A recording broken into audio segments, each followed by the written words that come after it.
Alors cette semaine dans Tsunamia, épisode un peu particulier puisque je vous emmène faire un tour au Race Summit qui a eu lieu à Paris le 8 et 9 juillet. Et donc j'ai comme d'habitude essayé de faire un petit tour des startups intéressantes que j'ai pu croiser là-bas. C'était aussi l'occasion de pouvoir voir des conférences assez intéressantes. J'ai pu voir notamment l'un des cofondateurs de Manus que j'ai pu attraper dans un couloir pour lui poser quelques questions et c'était assez intéressant.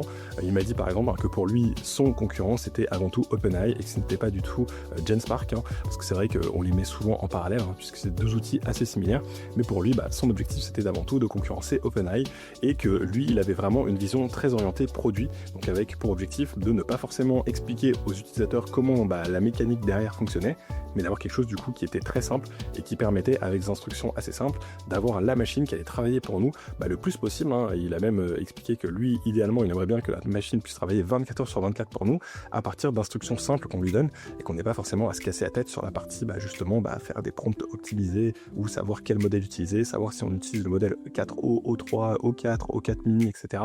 Tout ce qui peut être un petit peu compliqué actuellement avec l'utilisation de ChatGPT. Donc voilà, c'était un petit peu son gros objectif. En tout cas, c'était toujours sympa de pouvoir faire un petit tour dans le salon, de pouvoir rencontrer aussi des spécialistes de l'IA. C'était vraiment super sympa. Je vous mets du coup les différentes interviews directement à l'issue de cette vidéo. J'espère que ça vous intéressera. Et comme d'habitude, n'hésitez pas à rajouter un petit commentaire en bas de la vidéo pour le référencement et puis pour qu'on puisse continuer à faire ce genre d'événements qui sont vraiment très sympathiques pour savoir exactement prendre le pouls de la température de ce qui peut se passer aujourd'hui dans le monde de l'intelligence artificielle.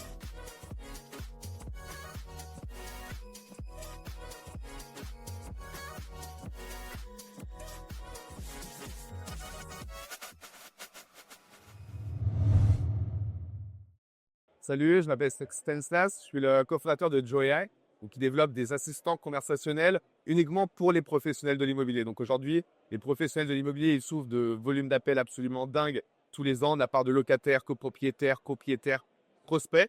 Nous, aujourd'hui, on développe des assistants conversationnels multicanal, donc à voix humaine, mais aussi par WhatsApp et par SMS et par email, qui permettent d'automatiser les workflows pour les professionnels sur deux cas d'usage, sur l'apprentissage de transactions et des cas d'usage de gestion.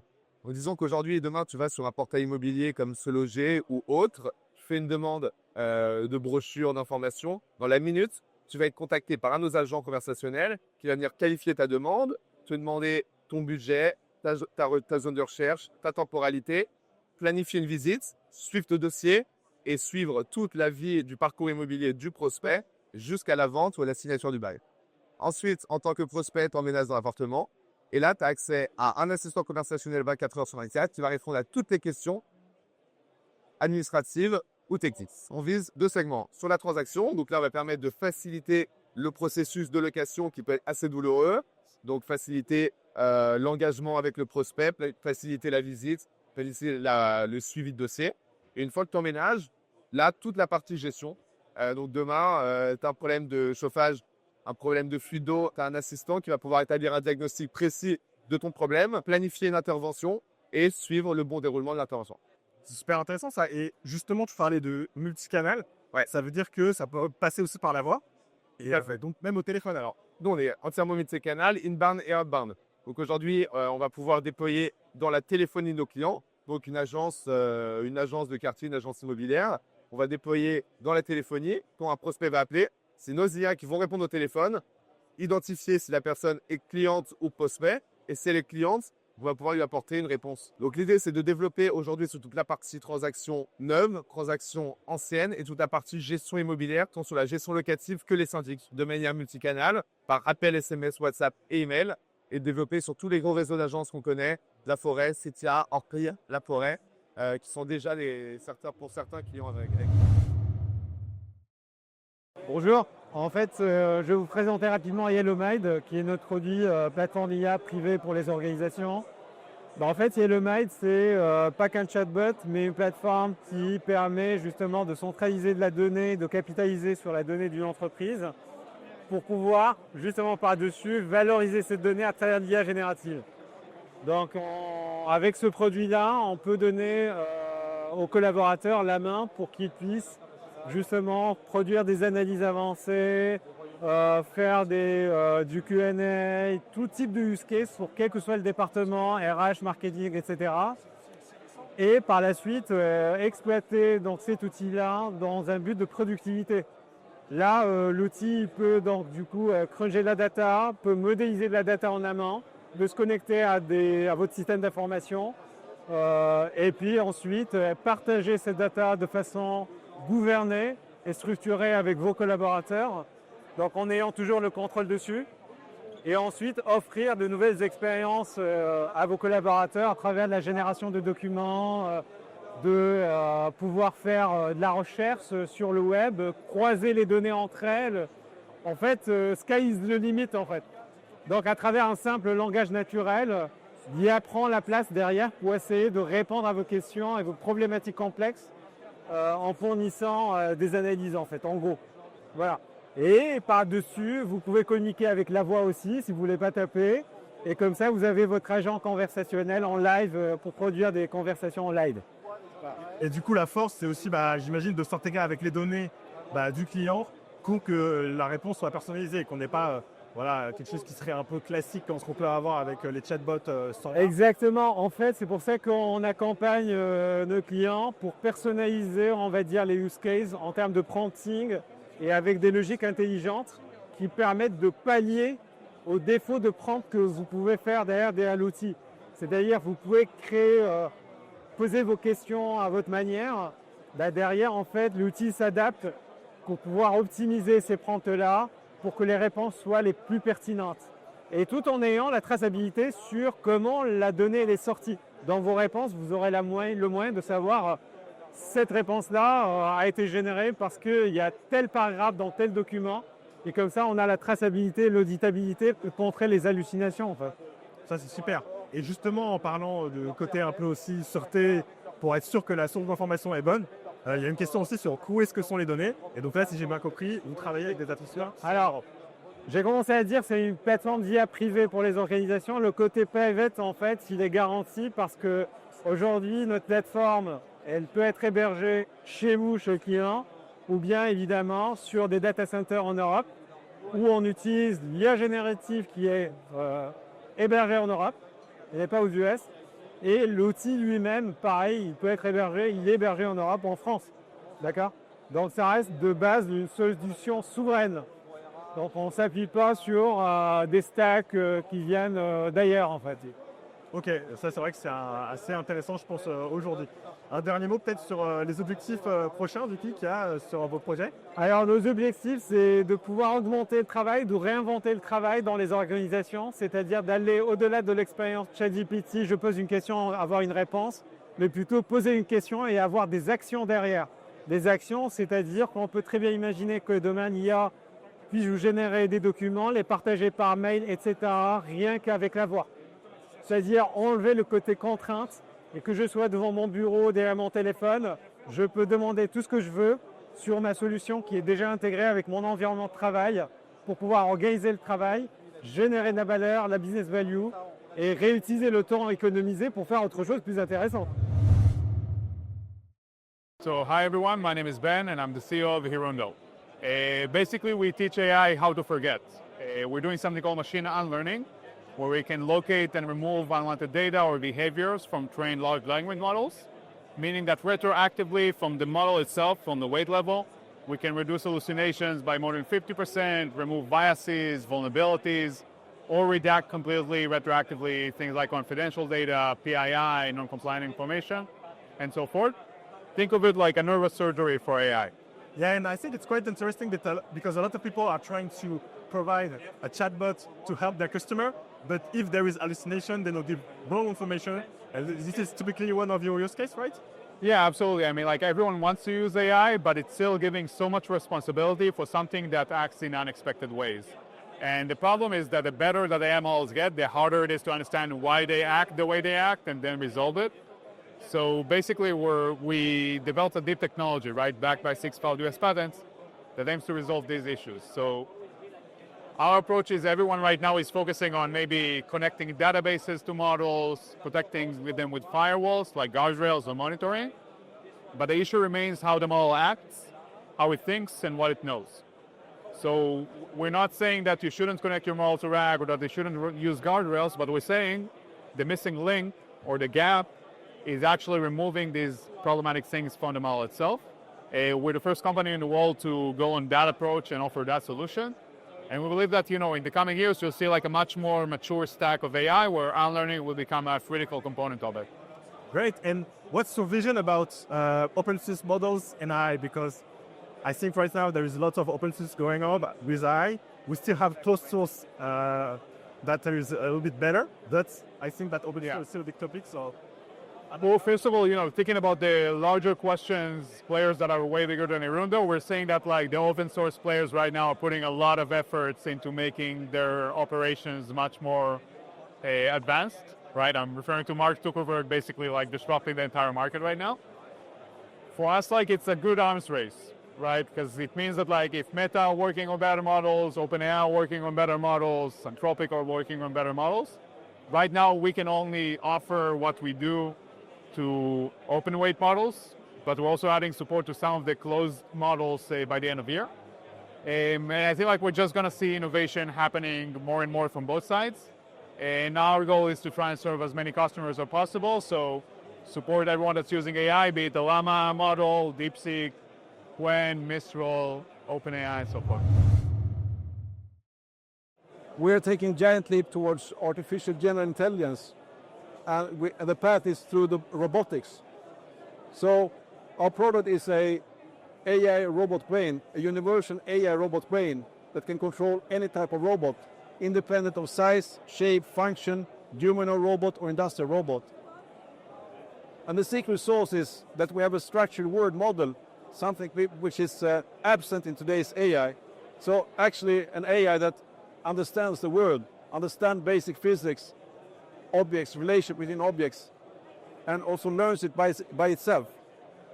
And this is the foundation of general intelligence, this hands-on action in the real world.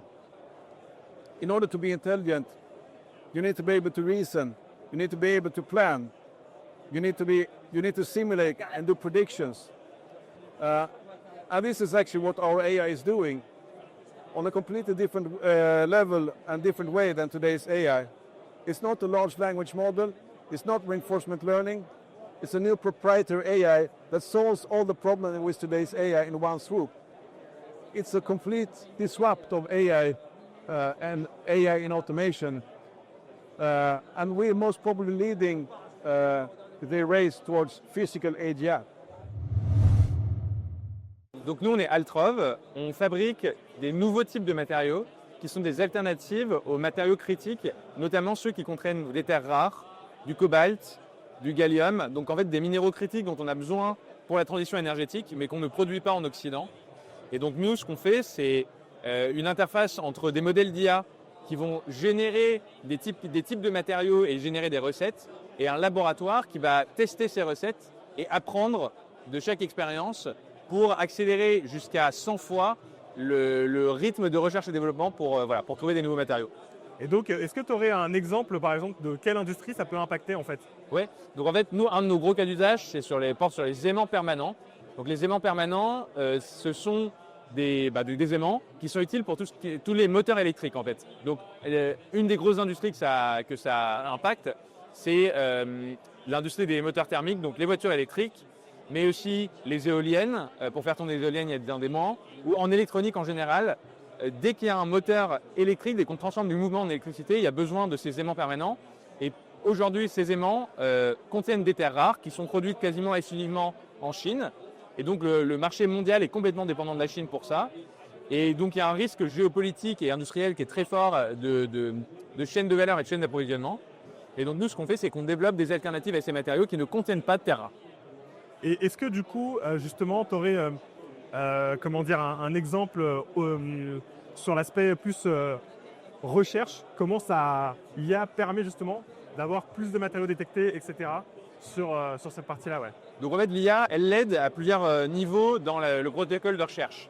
Dans un premier temps, elle aide à savoir ce qui est possible. Donc en fait, d'un point de vue juste mathématique, on va pouvoir screener de manière très très conséquente et de manière très rapide des millions d'atomes de plus d'une centaine d'éléments différents. Dans un tableau périodique, tu essayes d'assembler des atomes dans différentes combinaisons Jusqu'à maintenant, c'était quasiment pas possible parce que ça demande une puissance de calcul qui est énorme. Et aujourd'hui, il y a des modèles fondamentaux qui arrivent à faire des simulations pour prédire qu'est-ce qui pourrait être possible. Donc on a un champ des possibles qui s'est considérablement élargi.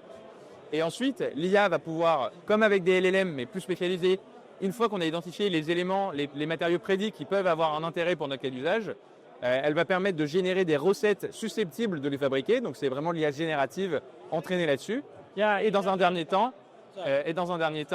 elle va pouvoir nous permettre de mieux comprendre les résultats des expériences. C'est-à-dire qu'on fait des expériences en laboratoire, là où jusqu'à maintenant on a besoin d'une expertise humaine poussée pour faire les analyses, et ben, l'IA va être capable d'analyser ça de manière beaucoup plus rapide et beaucoup plus fine qu'un humain. Super, et donc moi ça me fait penser aussi à AlphaFold que tu dois sûrement aussi connaître côté biologie. Là au final c'est un petit peu les mêmes idées mais sur l'aspect matériaux en fait. Exactement, donc en fait de la même manière que AlphaFold qui est donc le modèle de Google DeepMind sur la recherche de protéines et donc de traitement, aujourd'hui c'est DeepMind également qui a sorti le premier modèle qui prédit des structures pour des matériaux inorganiques, ceux sur lesquels nous on se concentre. Et donc nous, pour reprendre le parallèle avec AlphaFold, eux, ils vont prédire ce qui pourrait exister et ensuite, il y a des startups qui vont travailler sur comment on transforme ces prédictions en traitement. Et nous, on va travailler à comment transformer ces prédictions en matériaux qui vont être demain dans les usines et dans des moteurs qui vont être utilisés dans la vie de tous les jours. Super, et donc du coup, c'est quoi un petit peu ta vision sur l'avenir, sur tout ce qu'on pourra générer grâce à l'IA sur la partie matériaux? Alors, en fait, ce que va permettre l'IA, c'est aujourd'hui…